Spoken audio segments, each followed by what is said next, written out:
So let's dive into what makes a strong brand. So on this first slide here, we just have some quotes from different authorities in the industry talking about how important a brand is. And to sum it up, it's the brand lets people identify you, it's how they think of you, and it's what attracts them to you going forward. So a brand it's the summation of your unique story. It's your experiences, your goals, your interests, your vision, your mission. It's all pulled together and you display it for the world authentically. It's how you want people to think about you and how you want people to identify you. And what it does for you is it gives you a psychological connection with your fans. So when they think of you, it's those values that you portray. It's the quality of your music. It's what's most important to you. And then brands create value. The more recognized your brand is, the stronger your brand is, the more you're worth to other people in other industries or other artists. There's financial value in brands. So there are certain elements that all brands have that allow them to be very influential. These elements are actually tied back to religion. It's what a lot of religions have used to influence people and to attract followers. And so we broke those down and gave them to you. The first one is a sense of belonging or creating a community. This just lets people feel a sense of togetherness. They feel engaged. They all identify with each other. They want to collaborate and cooperate and help you push this feeling onto other people. One is storytelling. People are primed to consume information through stories. It's how we've always communicated throughout history. So storytelling is big. It helps people remember things, and it allows you to communicate effectively and connect. A clear vision, where you want to go with your brand, what your goals are, communicating to that, and letting people help you reach those goals is super important.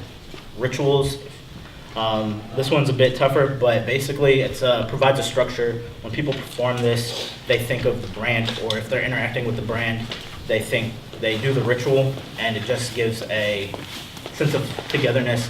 Like if you eat an Oreo, you always twist it open, you lick it, you dunk it, or if you have a Corona, you put a lime in it. I had a friend, he dropped a EP called the 722 tape, and then every day at 7:22, he would tweet out the tape or a song off the tape, and then eventually, whenever somebody noticed it was 7:22, they would start tweeting on social media about what song they're listening to off the project. So it created a ritual. It's like every day at 7:22, I'm going to go post on social media, and all his fans started doing it as well. Symbols, talking about logos here, McDonald's is a perfect example. When you see the golden arches in the air, you know, I'm going to stop. It's recognizable. It connects an image with your brand. Sensory appeal. So sensory appeal is very interesting. It'd be interesting to see how you guys can work it in, but it's things that appeal to taste, scent, music, obviously. Things that appeal to the senses, it triggers memories and makes your brand have a certain staying power. For example, Dunkin' Donuts, at bus stops, they would have buses spray the smell of their coffee. This happened in Korea, and they saw like a 40% increase in sale. People would get off the bus and they'd go buy Dunkin' Donuts coffee. Yeah. Power from enemies. This doesn't have to be a particular person, but we all see how much fun rap beef is. We follow it. But this could also be like Chance's stand against major labels. At his concerts now, he puts up visuals where he's like going against labels. It rallies people around an enemy or a theoretical concept that they want to stand against. So you're either on this side or that side. It creates more of that sense of belonging. Evangelism. Evangelism is when fans go out and they talk about your brand. They tell people about you. They're helping you. They're your chief marketing force. Mystery. The Weeknd did this really well. You're not sure who it is. It could be mystery and surprise drops. People do surprise releases now, or they do teaser videos and then that lead up to the release, creating a sense of mystery. We want people to be intrigued and interested in what's coming. And grandeur, this is what luxury brands use. It's just making something where it makes you feel a part of something bigger than yourself. And that's what they're really getting at. It's something aspirational to aim for. So if you can pick and choose which elements you really like and start incorporating those into your brand, you can be very successful there. On the next slide, it's super important to know how to position yourself and your music. And it's also super important that your fans are the center of focus when you're building your brand, because they're the ones who are going to be interacting with you. They're the ones who are going to be going out and helping you. They're also the ones who are supporting you and spending their money so that you can live. So to help you figure out all of that, how to position yourself, where you want to go, how you want to communicate everything to your fans, and how to describe your music. Because some people make great music, but that when someone asks them, like, what's their music like, can't describe it, so no one wants to go check it out. It's terrible for you, right? You put all this work in, and then it's like, man, they didn't check out my music. Why? Maybe you didn't describe it well. So we put together a list of questions that you guys can go through that might just help you focus and figure out where you want to take your brand, how to better describe your music, and what's your overall vision for your career as you're putting everything together. Also, just a caveat to that, you want to make sure that your music is solid too. You want to have a good product that's built around or kind of the foundation of all of those elements, so that once you attract people to them, they have something that they love and they gravitate towards. And so the next thing we're going to talk about is just core and casual fans and understanding what kind of resonates emotionally with those core fans. And that is something that you can kind of embed within both your music and your marketing and your brand. And if you want to find out more about those elements, we have a blog series on our website that basically we went through all of those in depth and how you can actually employ some of those elements today. So going into the core fans versus casual fans section, we included a marketing funnel description of how a typical marketing funnel works, from awareness, consideration, connection, loyalty, and advocacy. We're not going to go into too depth into that, but just know that there are different stages of how you can start to eventually attract fans in. And you have to think about at any of those stages the type of content that you're going to put out there to communicate with them. So you guys can kind of look at that on your own, go in a little bit more in depth. But going into the next slide, who are your core fans? You want to identify them, and just to be clear, every fan is not going to be a core fan of yours. You're going to have core fans, you're going to have casual fans. And the point of today is that you can't really stress about if everyone likes your stuff or not. Basically, your core fans are going to be people that are going to follow you religiously. They may be borderline obsessed with you. They're going to follow you, buy your music. They're going to buy your merchandise. They're going to go study your lyrics. They're going to be the people that are going to definitely really have an emotional connection to you. So you're going to want to follow them because they'll drive long distances to see you wherever you're touring. They're going to buy merch at every show. They're going to evangelize and help promote your music. And additionally, they'll defend you no matter what. So you want to have those core fans and always cater to them, because if you try to maybe switch your style up a little bit, those will always be the fans that'll still be there with you, right? So kind of transforming those core fans into casual fans. Think about it, every fan is going to start off casually. They're going to kind of gradually hear you, and going back to the marketing funnel, that's the awareness stage where, I kind of heard some of your music, I may go check it out. So don't be discouraged if everyone seems like they don't listen to your stuff as much. In due time, they will. So you want to have these people you want to identify these casual fans because they're going to listen to your singles, but they may not buy your full albums. They may not go to your shows or buy your music. They may enjoy your stuff as your feature on another song or another track for a different artist. And they may not have been really exposed to the depths of your music. And that's kind of where it goes to really identifying how your brand can kind of bring them in a little closer than just being a casual listener. So the first thing is that you're going to have to do to really develop a meaningful relationship with these casual fans is identifying why. So why they may love you, why they might be interested. So you may start to realize that there's some people that are starting to engage with you a little bit deeper. Try to understand why.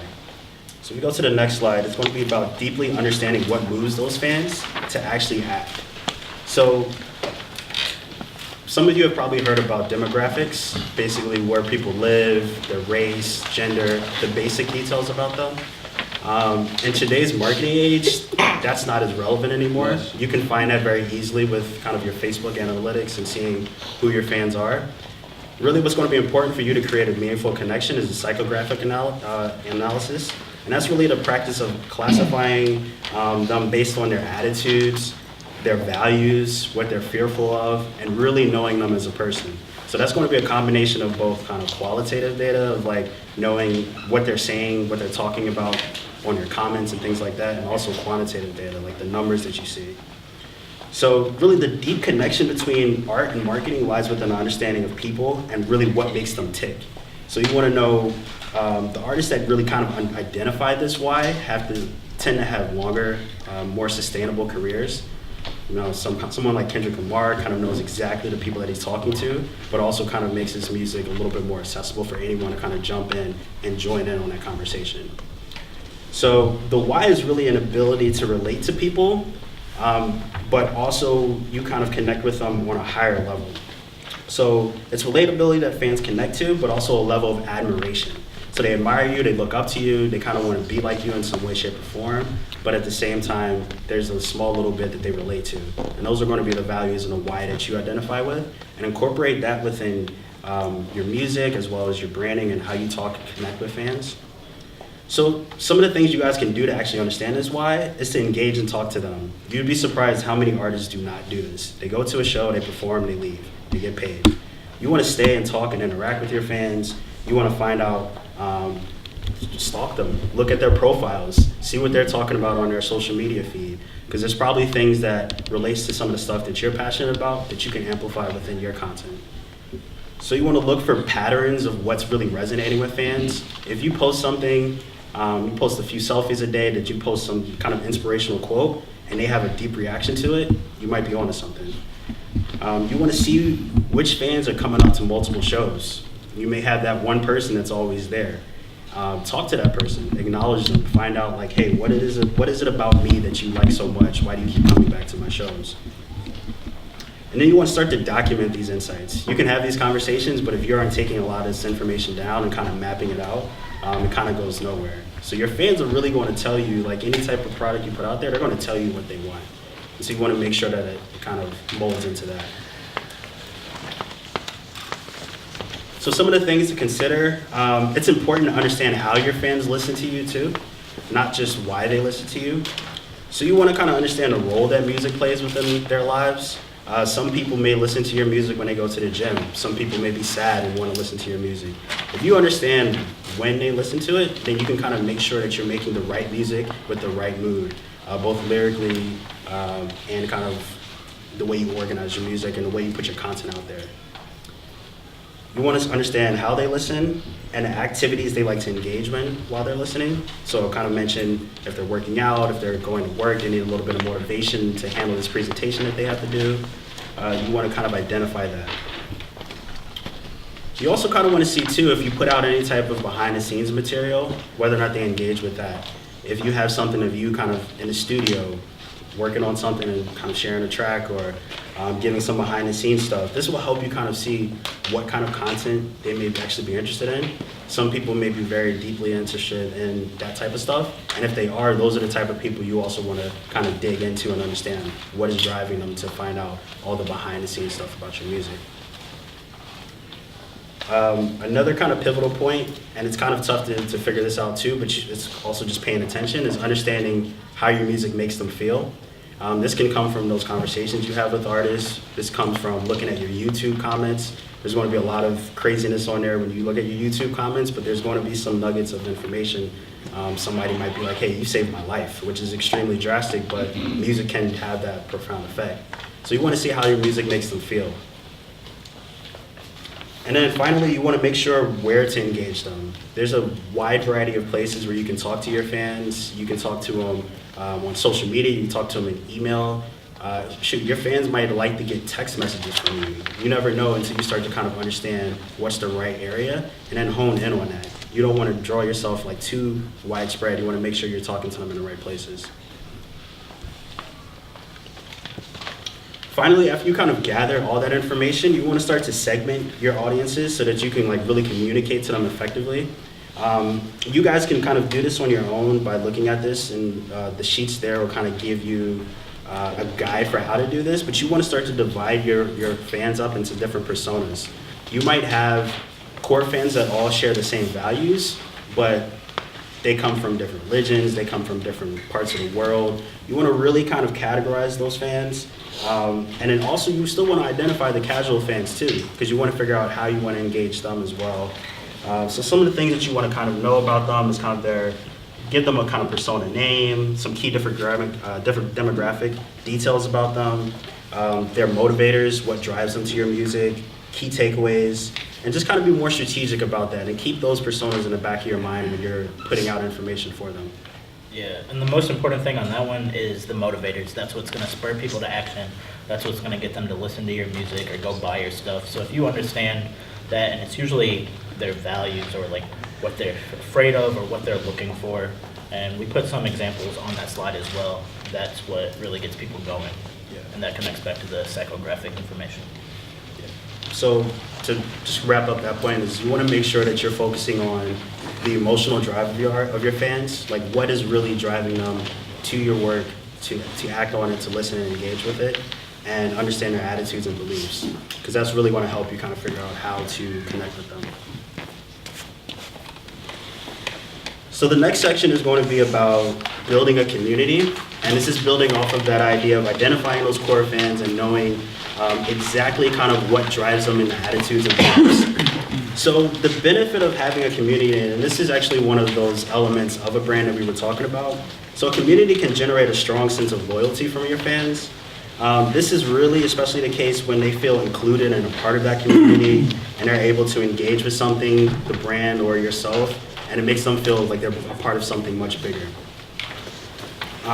So when fans can actually engage with other fans, their loyalty gate becomes even stronger, and then they also can kind of tell people outside of that community, hey, this is what I'm a part of. So now you're starting to create more evangelists that are going to work for you while you're sleeping. So there's 3 kind of pillars for a brand community that you need to focus on building that we think are kind of essential. That's lifestyle, values, and activities. So you want to be kind of an influential leader and embody a certain lifestyle that you want to portray or that you want people to also relate to and associate with. So that includes kind of how you dress, the activities you do outside of your art, your perspective of the world, what you kind of give commentary on anything that's happening publicly, how you carry yourself, your online persona, even things down to who you date and interact with, and other art that you admire and inspiration that you gather for the work that you create. So your fans will kind of separately over time buy into this lifestyle. And really the beauty of having a live show is that you bring all these fans together. So as I mentioned, they might be from different backgrounds and whatever, but when you guys are on stage, those people collectively all have bought into this lifestyle. They've been individually in their apartments or wherever kind of like embodying it, and now they have a moment to express it. So that's why we say you want to have as many live shows and performances to engage with your fans as possible, which actually leads to another one. It's not just live shows, it's just general activities. So get creative here. You can actually go ahead and create inclusive environments where people feel a part of the community, and that might just be a workshop. That might be something where you just have a townhouse meeting about whatever. You can have these opportunities to really involve your fans in person, which a lot of people tend to neglect. But additionally, you want to have some opportunities for them to kind of be involved online. As Lyle mentioned, you can start things like a hashtag or something that's a slogan like people can kind of tweet about and say, hey, I'm a part of this. People love to feel important by saying, hey, I'm a part of something bigger than myself. And then finally, there's values. This is really important, and this kind of comes from the emotional stuff that you kind of develop from identifying your core fans. And that's really deciding on the values that they consider important, but also something that relates to your beliefs that you feel naturally able to talk about. Remember, it's not about necessarily finding every fan possible, it's finding those core fans that'll really, really relate to your stuff, and you're going to find a niche market for you. So don't get discouraged if you're putting out certain things and values and there's 5 or 6 people liking it. There's going to be a market of people out there. So you want to find out, as I mentioned before, why they relate to you, and this will really determine the values that you really need to keep within a community. Maybe have a blog or something like that, or a forum where you actually post those values up there so people kind of remember and always think about those. Maybe you have symbols that we talked about, or rituals that always remind people of those values. You want to figure out creative ways to include that within what you're doing and how you're presenting yourself. And just remember too, you are the voice for people that are essentially voiceless and feel unimportant. They may not be like that, but they aren't as inspired or as courageous as you to get out there and get on stage and perform for hundreds, some eventually millions of people, right? So you have to remember that you are embodying this lifestyle, these activities, and these values for this community, and you are the leader of that. So just going into the next part, trusted evangelists will help you create a loyal community. Just remember that everything big starts small. Just some facts here. The Nielsen Company conducted a survey of 28,000 internet consumers and found that 92% of them trusted recommendations from friends and family from over all forms of advertising and promotion. In a nutshell, people are smarter now. They're no longer kind of being fooled by advertising. They're really looking for information and content that they want, and they can be really selective about that. So you want to make sure that people are coming to you, enjoying the work that you're putting out, but also feeling so connected to it that they want to go ahead and talk about it. Because those are the people that are going to help you spread it. Organic spread is probably the best way that you can do it because it's going to be long-term and more stable. So another good fact is that 68% of consumers said that a referral from a Facebook friend would positively influence their decision to buy a product or go after a certain brand. 41% of them said that their primary reason for liking and following a fan page was to let their friends know that they were a part of that and that they liked it. So these are some things that you got to really consider when you're putting information out there and how you're engaging with them. So in order to really build a big brand, you need to build an army of supporters. So you can do this by creating an authentic connection with your fans and also turning some of them into evangelists who will go out and basically promote your brand. But at the end of the day, you need to have a genuine relationship with your fans. You need to have conversations with them at all times, at all shows, engage with them online. Consider some things like having a contest. But if you run a contest, spotlight and highlight that little person in Ohio that really won that contest and that really loves you to death. I don't know if people saw this recently, but Kanye West, for example, gave a personal phone call to a fan of his who was dying of cancer. Like that type of stuff, even though he wasn't really doing that for promotion, it got out there and that spread word of mouth, but that fan felt very genuinely connected to him before they passed away, unfortunately. And you also want to make your content easy for fans to share. This is something we can kind of help you do kind of within your own strategies. But you want to make sure that it's accessible and something that they can just easily post and reshare and also get involved with themselves. And you want to encourage them to do that too. And you also want to kind of connect with fans by directly talking to them.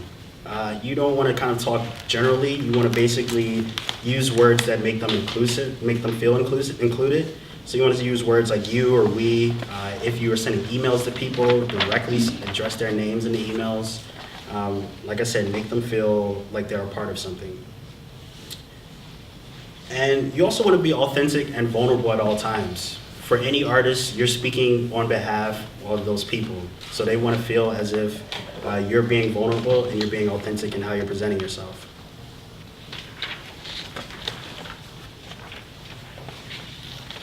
All right, cool. Now we're gonna jump into the forms of communication. So social media, email, and then we'll talk about analytics and how that can help you out. We'll keep that brief. We're not gonna go too deep into it. So starting out with social media, there's 4 things to think about. Platforms you're using, pillars, how to drive engagement, and how to drive exposure. So first, platforms. There's a ton of social media platforms out there. Pick the ones you like using the most.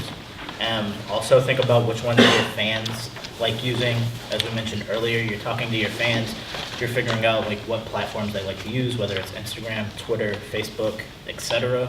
It's going to depend on demographics and things like that. Usually younger people like Instagram. Older audiences tend to like Facebook, things like that. But pick the platforms you also like using. If you like using it, you're going to keep using it. It's not going to feel like a job. It's not going to drain you to go post on those platforms. Think about what content works on platforms. Video content tends to work well across platforms. But if you want to do like long form posts, probably a blog works better than Twitter, where you have to make a thread and people will get lost, or things like that. If you want to have like an open discussion, Twitter is probably going to be better than Instagram, where people are trying to like find comments in the chain. And then tell your story across multiple platforms. So if you have different types of content, you can put content where it makes most sense, and then direct your fans to where they can continue their the journey of this story across different platforms. And then maybe someone sees something on Instagram, but they don't follow you on Twitter, but you're like, hey, check out my Twitter as well. There's more information there, and then they go and they start following you there. You want your platforms and your content to feed each other and help it grow naturally. Sometimes it's hard to produce content, so think of content in 4 pillars. 1, culture. 2, your product. 3, educational. And then 4, just like brand updates. Culture is pop culture, things happening in the world. It could even relate to you as you're a cultural influencer, as an artist. Your product is updates with your music, when videos are coming out,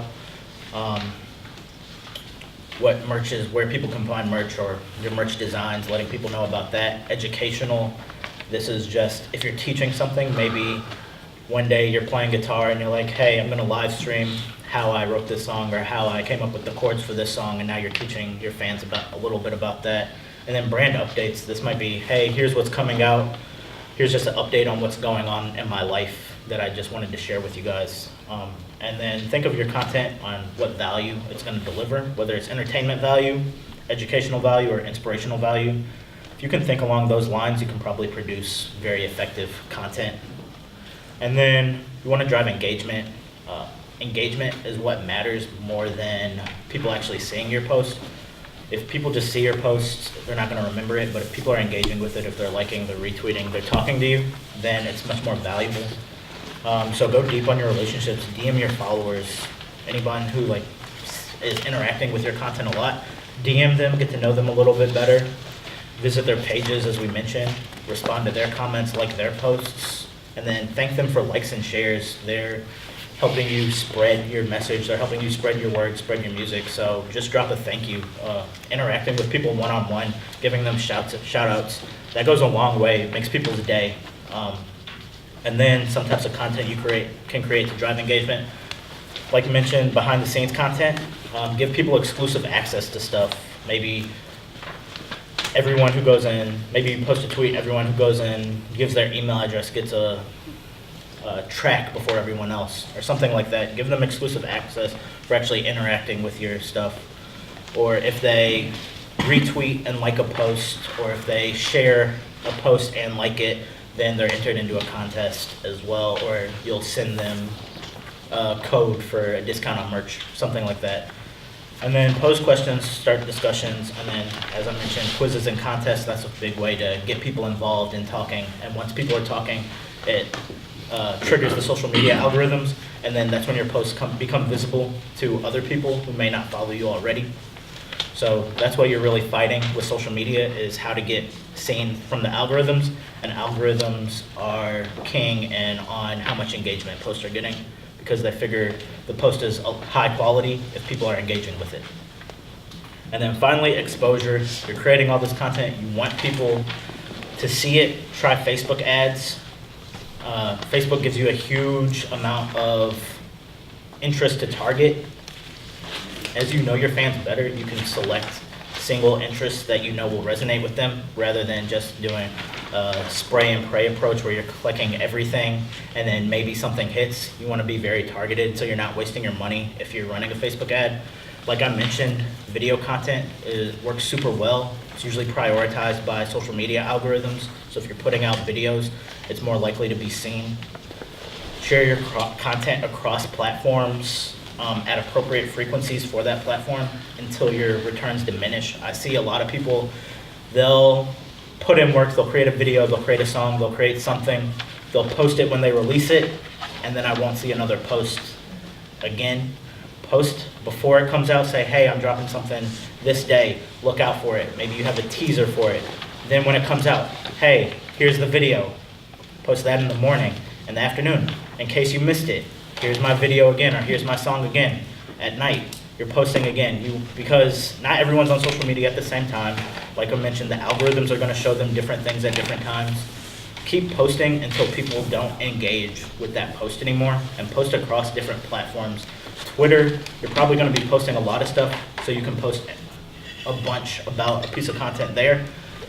Facebook, you might want to post a lot when it first comes out, and then a month later remind people. And then Instagram, figure out what works for you, but keep posting it, keep getting it out there until your returns diminish, because I see a lot of artists, I see a lot of creators now, they're just posting when they put something out and then no one sees it, and then they're not reminding people to go check it out. Usually people need to see something 3 times before they're gonna really act on it. Email. A lot of people think email is an archaic form of communication, but it's super effective, has a very high ROI, and it allows you to communicate with your fans directly. You can create the look and feel of the email. You're not confined to social media algorithms. To build it to your brand, and they've given you, if they've given you their email address, they've also given you permission to contact them. So feel free to reach out. They want to hear from you.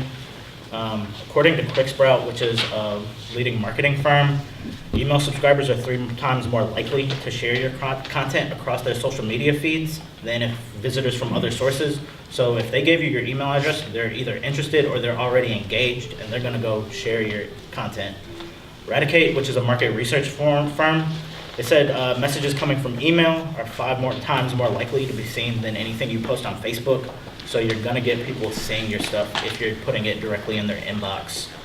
How to get ready for your email campaign. Build your email list, whether it's at a show, people are giving you their email address. If you're like, say, give me your email to get access to my single.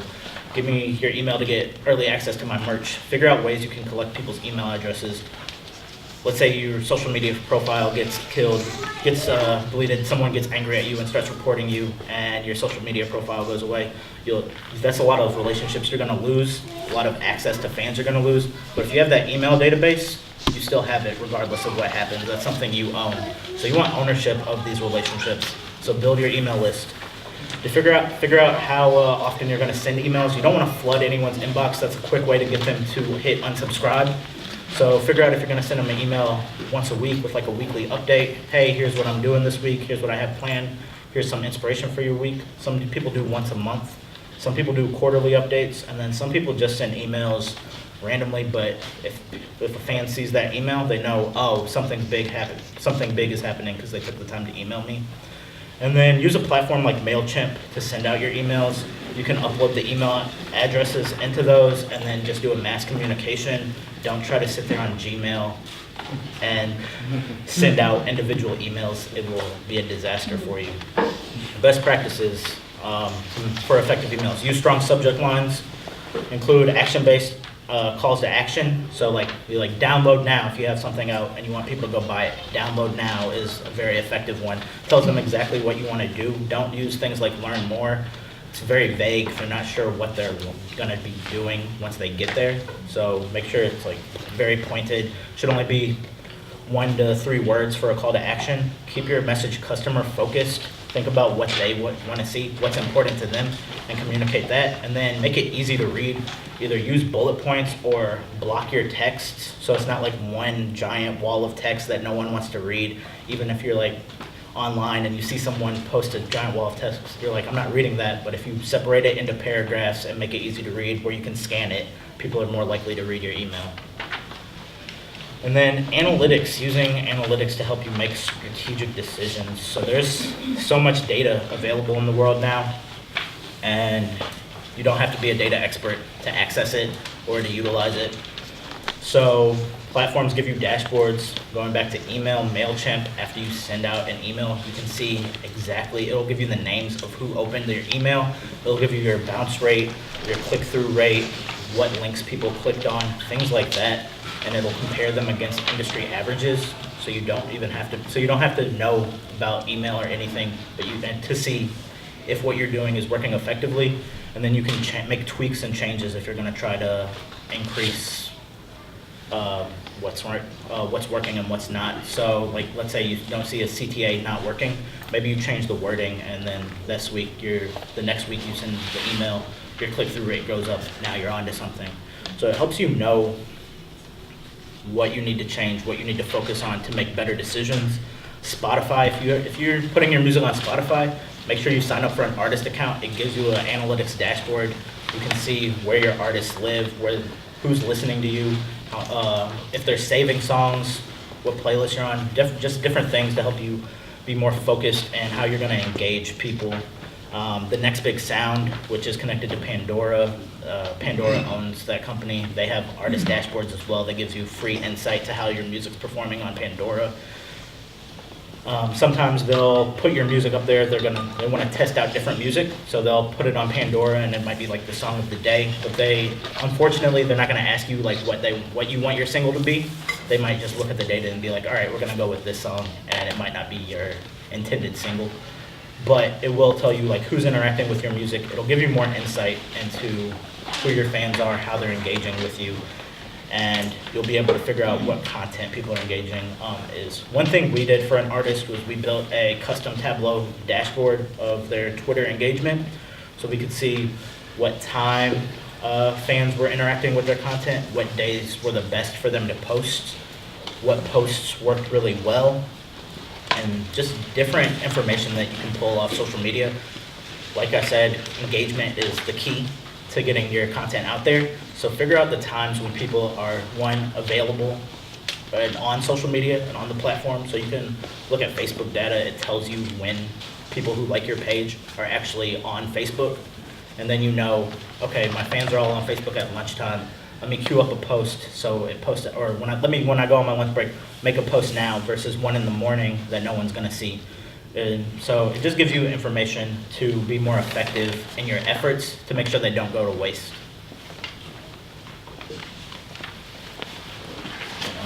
Do this. So just going in and kind of wrapping things up a little bit. So what does all of this mean for your career? Essentially, this gives you an opportunity to leverage those 1,000 true fans for new business. So for example, you can start to expand your brand and earn more by the strength of the love and commitment from these fans. So now that you kind of have a better understanding of who they are, what they love, the values they have, and you've built a community, now you can start to book shows like that. So maybe you want to start to present that information and show that you have a demand and interest in your music, and that you have a certain community of people that you can bring to a venue and use that as a negotiation. Bring up any data or insights that you have on these people that shows that your fan base is going to love and support you no matter what. A venue is going to be more willing to take a bet on you if there's not just footage of people at your shows, but that you understand who your fans are and that you can rally them up. So one of the things you want to do is show that your diehard fans desperately want to see you. There's probably people that have been sending you messages saying like, come to my city, can you perform for me? Can you do this? Can you actually show up and give a live show? Keep track of that. Take screenshots of that and show that to to whoever you're trying to book in terms of a venue, and just rally up those fans. Maybe just reach out to them one day and say, hey, I found like 10 of you guys. You create a little DM or 15 and be like, hey, can you guys all call up this venue and tell them that you want me to perform there? Get creative with it.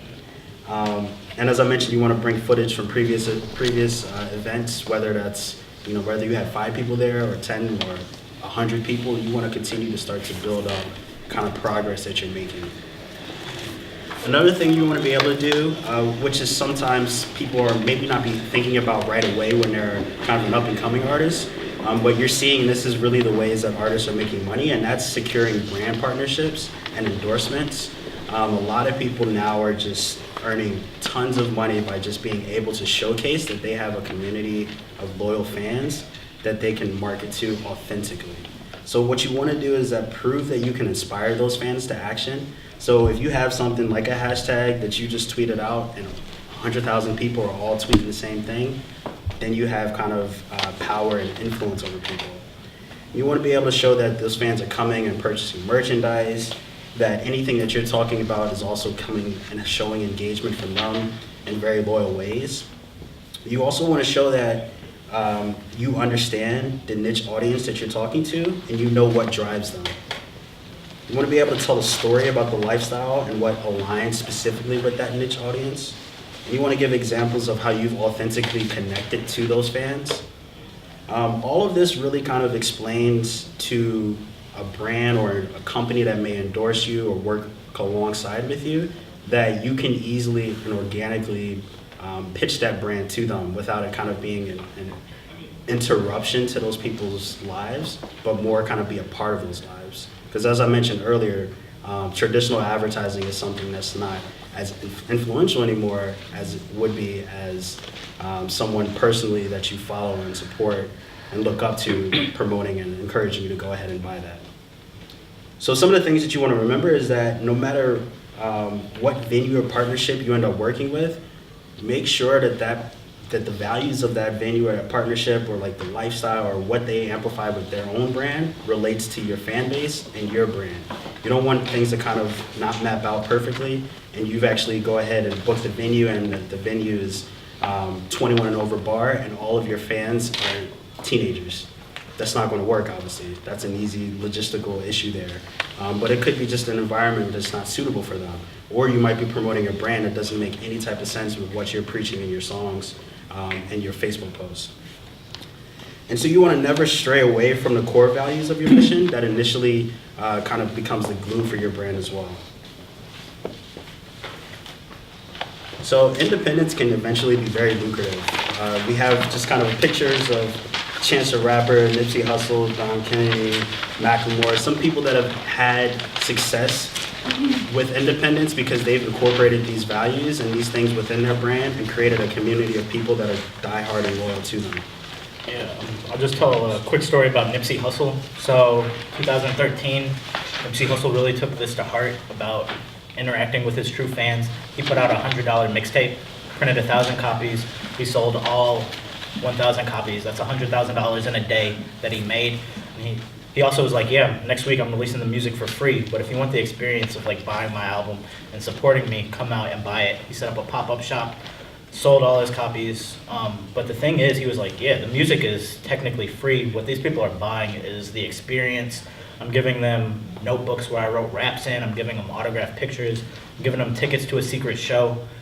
So he knew, like, my music, that's not where I'm going to make my money. I'm going to make my money with the experience I can give my fans, how I'm going to interact with them. Then 2 years later, he prints 100 copies, sells his mixtape for $1,000. He sells 60 copies of it first day.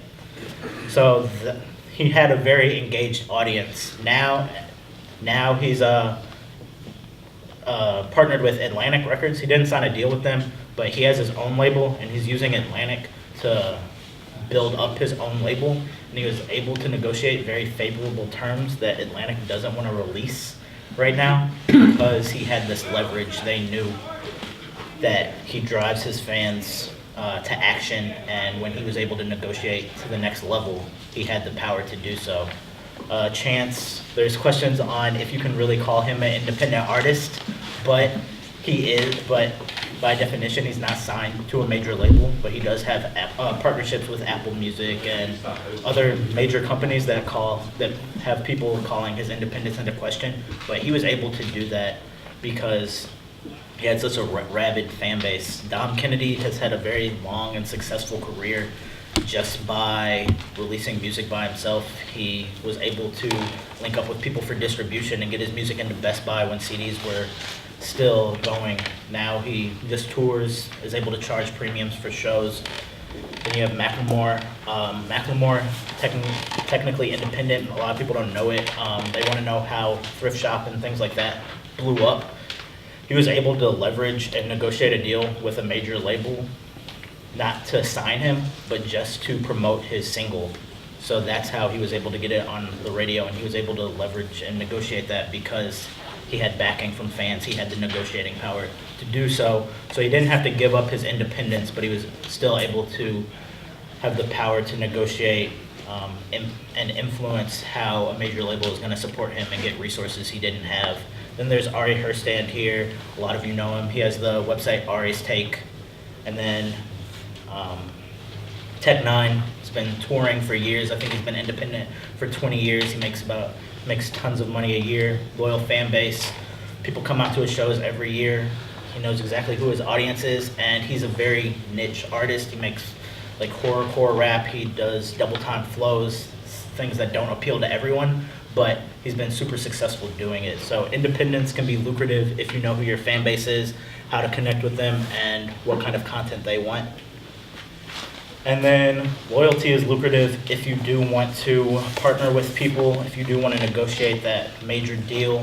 If you prove, like Kit was saying, if you prove your fan base is engaged, if they're about that action when it comes to buying products and supporting you, they actually go out and do things that you ask them to, and you have proof of that, brands will want to partner with you because they will see the value that you bring them. You want it to be a two-way street. You're after their resources, they're after the value and the influence that you provide. And it also opens up the doors to more revenue streams. So if you want to stay independent, you can also think of like affiliate marketing as a possible way to earn more money. That's where you're basically promoting a product, and as people click the link and buy it, you get a percentage. So think of products that work for you. Maybe you become an Amazon affiliate and you're talking about, oh, I really like these headphones. These headphones have been great for me. Here's where you can get them, and your fans buy them, and you use an affiliate link, you're gonna get a percentage every time someone buys the headphones. There's crowdfunding.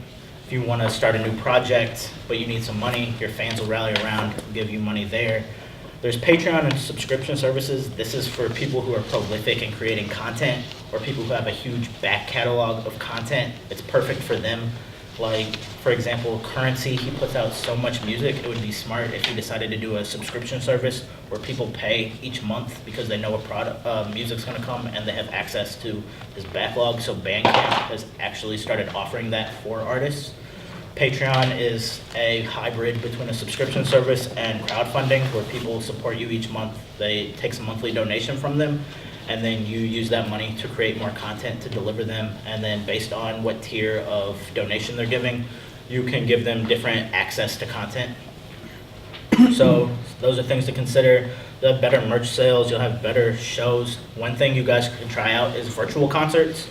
So even if you do like Facebook Live or Instagram Live or something like that, there's companies now that allow you to connect a virtual tip jar to it, so people can tip you as you perform. I know some artists on their off nights, when they're not doing a live show at a venue, they might be in their hotel room and they'll stream a concert, and that's how they can keep money coming in. There's also platforms solely built for virtual concerts.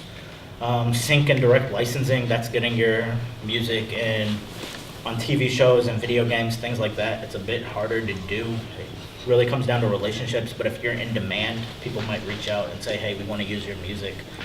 And then you have ability to have speaking engagements and build your own labels and collectives and things like that that can all lead to additional revenue streams for you. So get creative with ways you want to make money.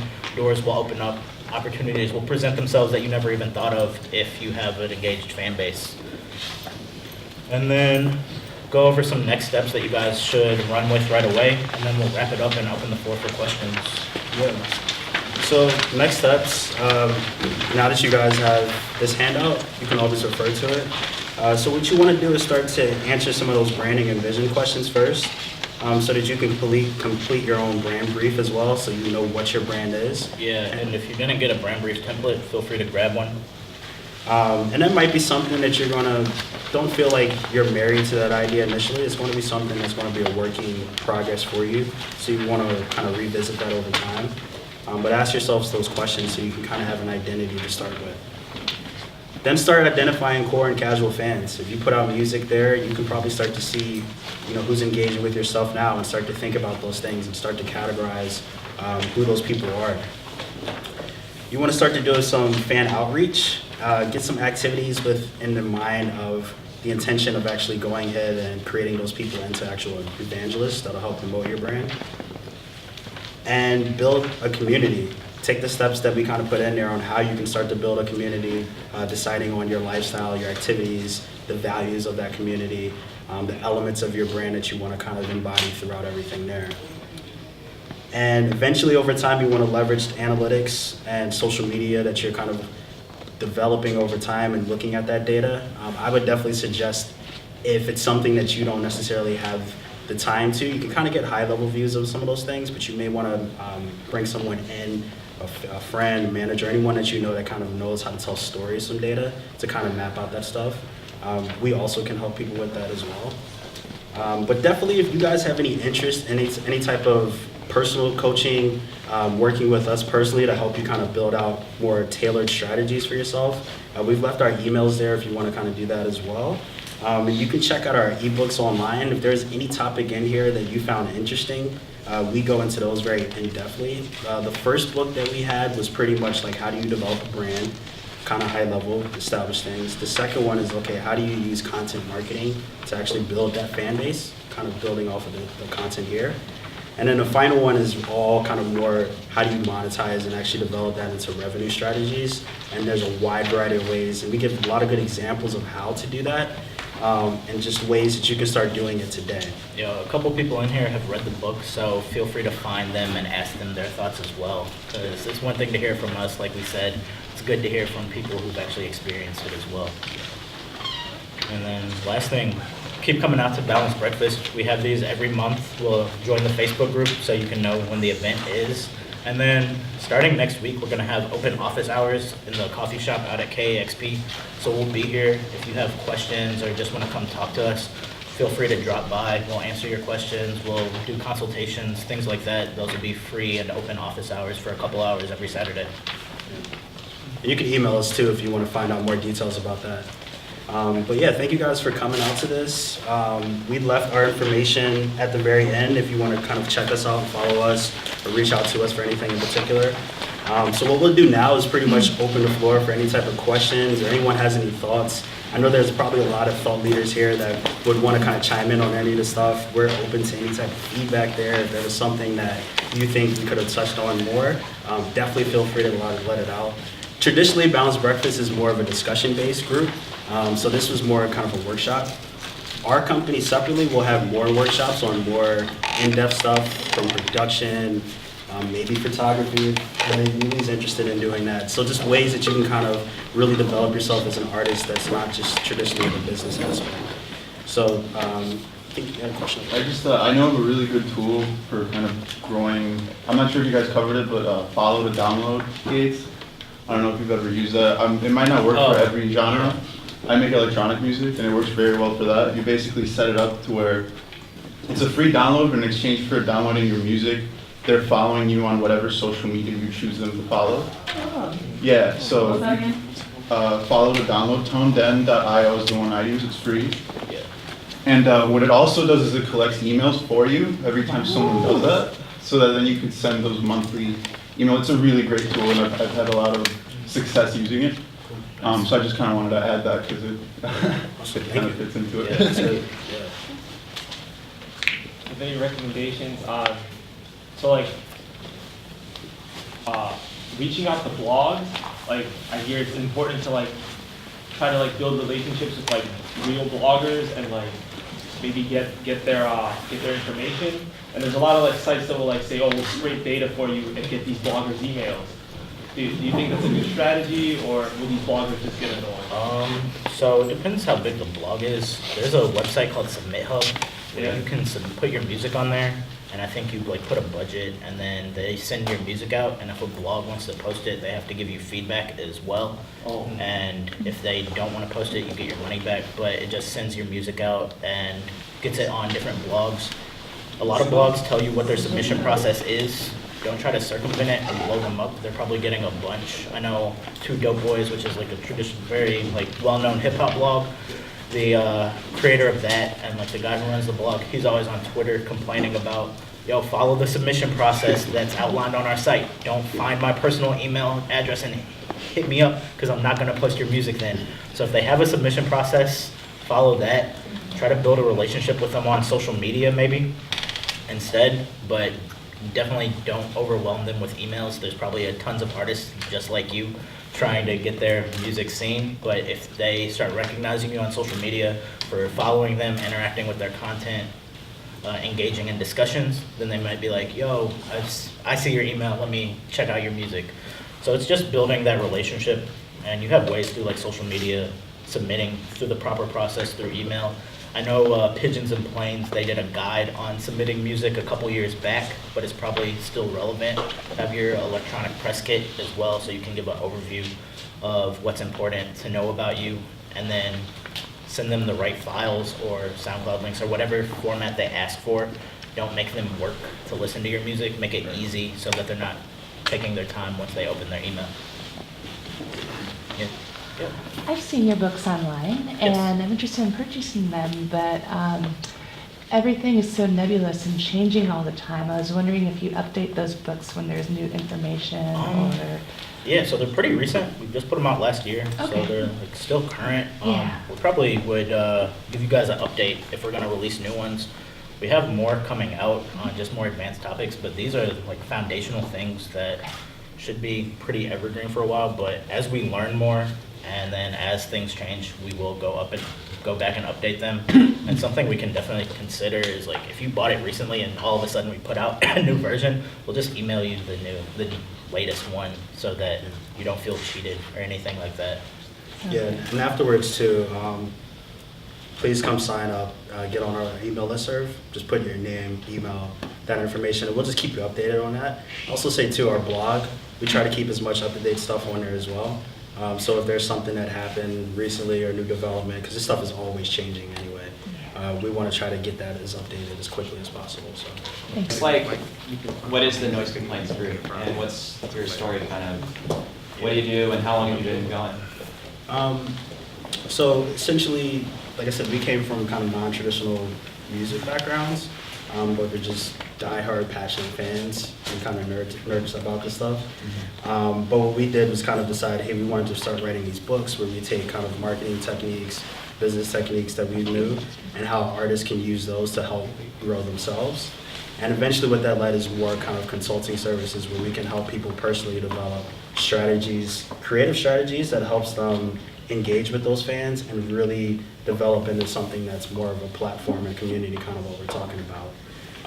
So that's going to be more kind of an educational company to really help people in those senses, but our vision is really kind of to be an ideas company where we can kind of help you develop whatever kind of creative idea or brand you're trying to develop.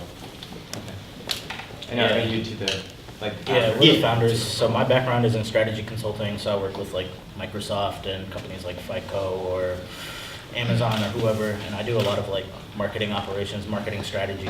And then Chris's background is in business development and marketing as well, so we figured we'd take our experience from corporate America and help out musicians and people in all types of creative industries.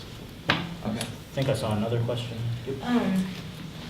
So I wanted to know more about the Next Big Sound Artist Dashboard, because as far as getting on Pandora, it's a little bit different, and I haven't been able to do so, so how Yes. does that? So Pandora owns the Next Big Sound, and whenever music is played on Pandora, the Next Big Sound tracks the information there. So if you go to their website, just like thenextbigsound.com, it has a place where artists click and you can get free insights. It gives you a dashboard.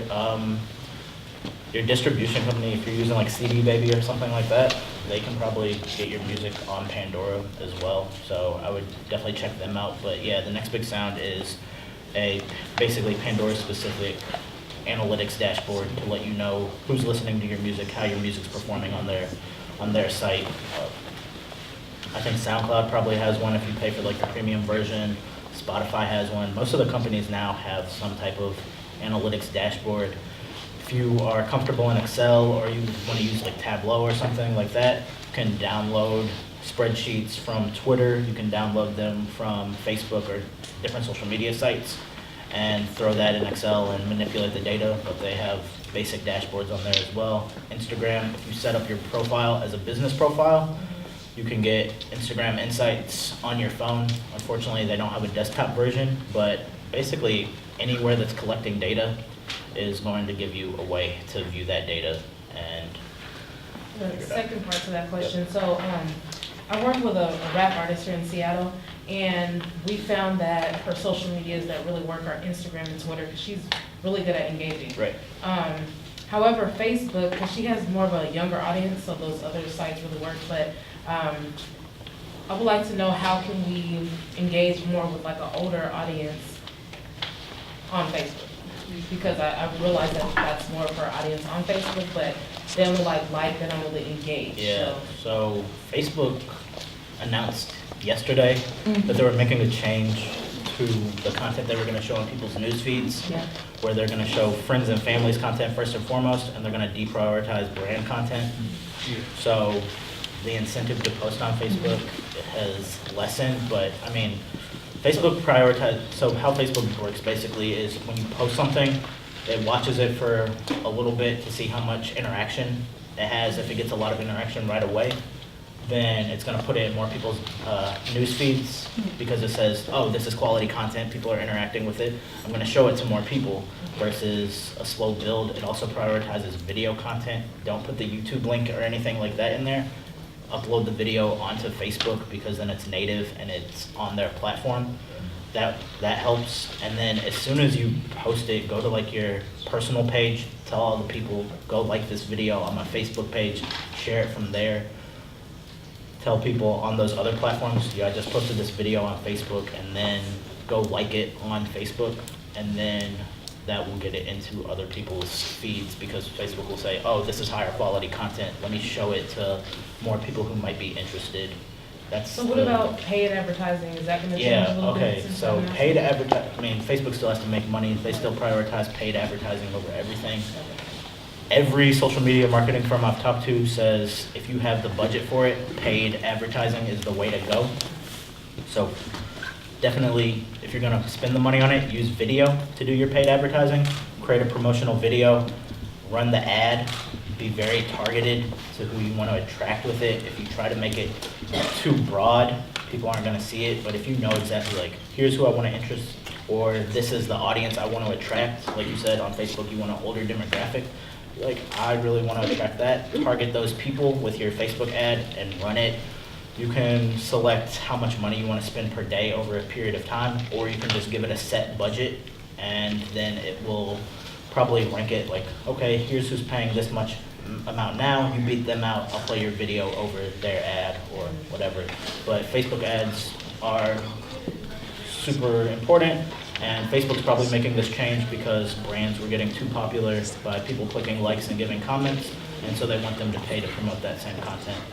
I was going to say too, with every setback, there's an opportunity, right? So I think with her situation and like them changing the algorithms there's an opportunity for you to actually build a bit of a community, especially amongst that older demographic.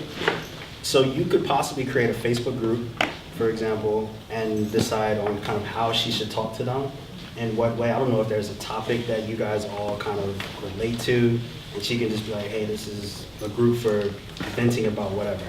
And that could be something you create. Invite those people that you know traditionally that have been older, that have liked and followed your stuff, and be like, hey, come join this so we can all kind of stay together. I think that's going to be the kind of thing that helps glue brands together while you're kind of being distracted or being, I guess, like ghosted on social media now because it's going to be a focus on friends and family. So The other thing people are getting into on Facebook is advertising through Facebook Messenger.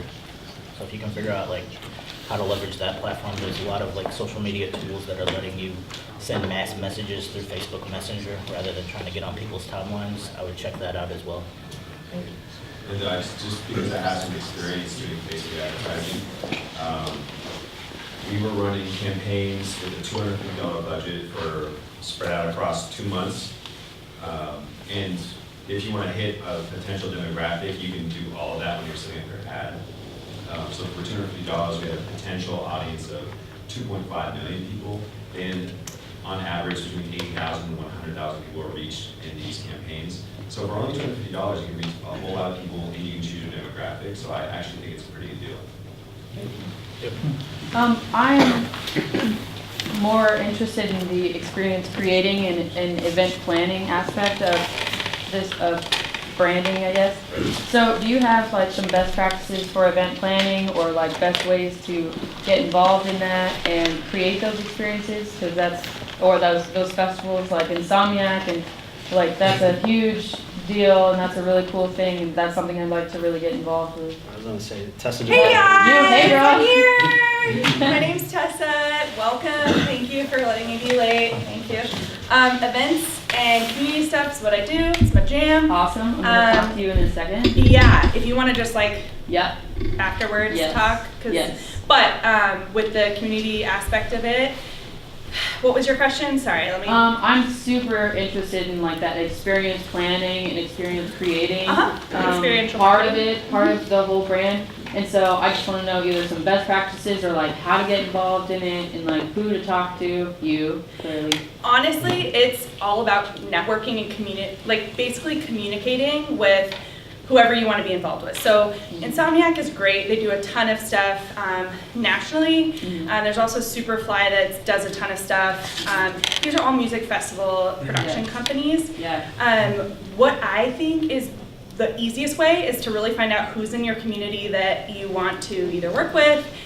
Local organizations always need help with events, events production. Anytime that you can volunteer for an arts organization or an arts event.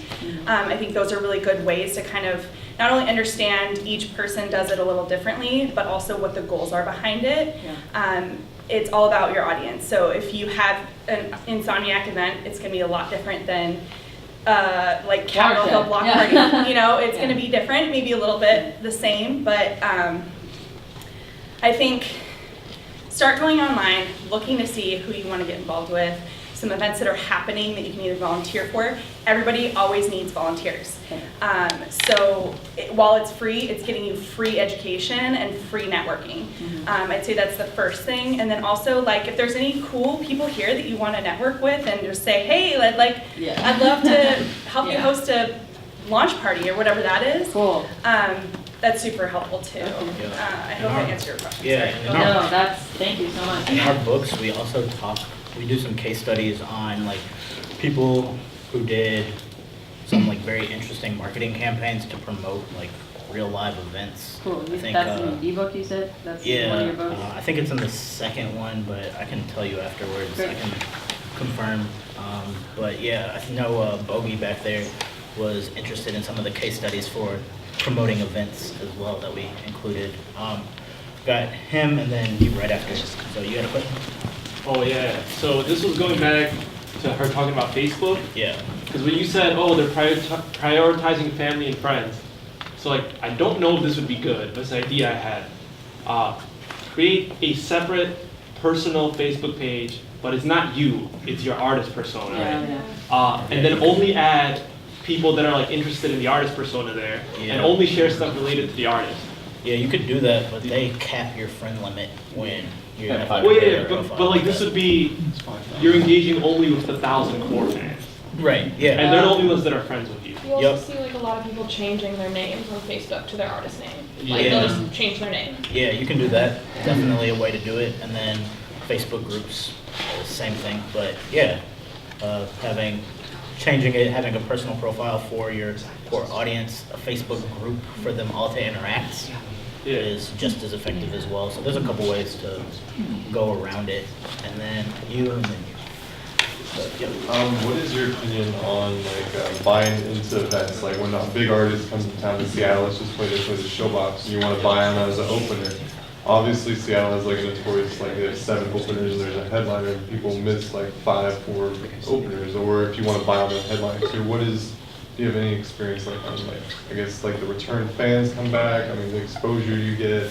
Obviously, it depends on the act that comes into Seattle, like what type of music blend through, what kind of exposure do you think you could get and grasp from that?